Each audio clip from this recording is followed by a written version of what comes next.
Is gentrification only a black and brown issue? Well, the people of Seattle seem to think different. So if you're like me, you didn't really understand what gentrification meant when you first heard it maybe about 2 years ago. I was starting to see videos about gentrification when it hit Brooklyn, San Francisco, San Diego, and different other cities. And it was mostly this kind of narrative. Black or brown people, poor neighborhood, rich white folks come in, push out the brown and black people. It was like, here's a tree, and this is the racist tree, and the branches that come out of the racist tree, bigotry, microaggressions, systematic racism, and gentrification. But when I went to Seattle, I found out something different. Now, there were very few black kids going to Garfield High School when my parents went to Garfield. My mom would talk about the colored kids, and we just kind of laughed. So from between the time my dad and the late 50s, early 60s, there's quite a jump. If you look at the ethnic population at Garfield High School, hey, we have a new ethnic group coming into our area of the city. And that's because Garfield's now predominantly... There are a lot more black kids. The neighborhood was flipping.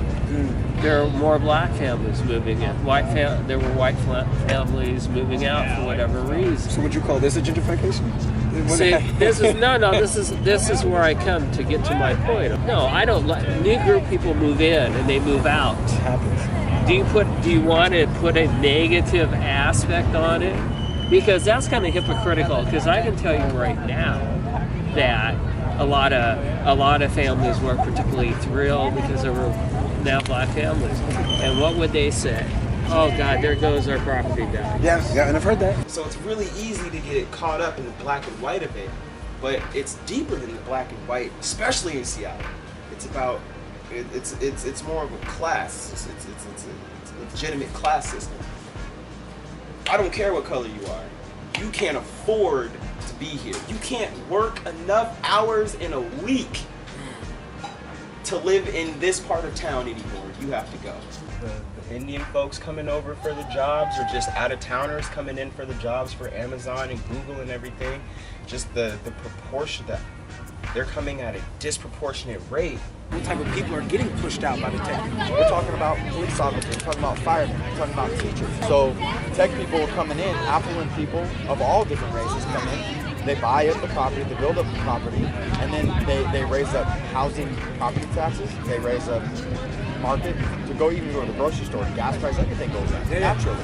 Because everybody sees money coming in, they want to say, I want some piece of that action. Dude, and that's the same thing this black dude said at the barbershop. Black dude said, he was like, dude, before I did barbering.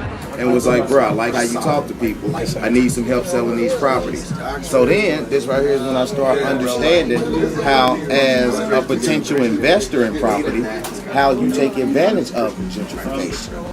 So what you do is you go find areas that are quote unquote low end. You see what I'm saying?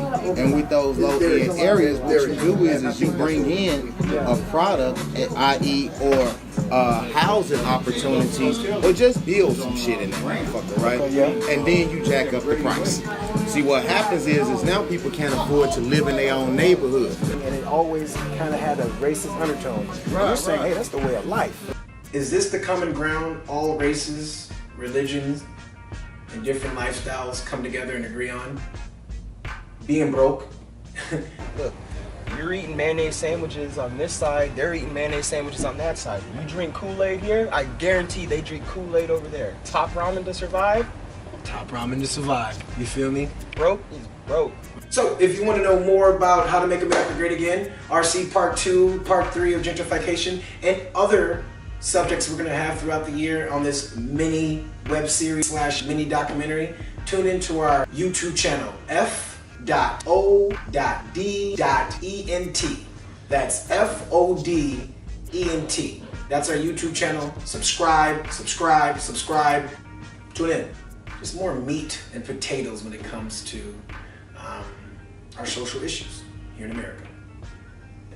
Film or Die, how to make America great again. Yeah.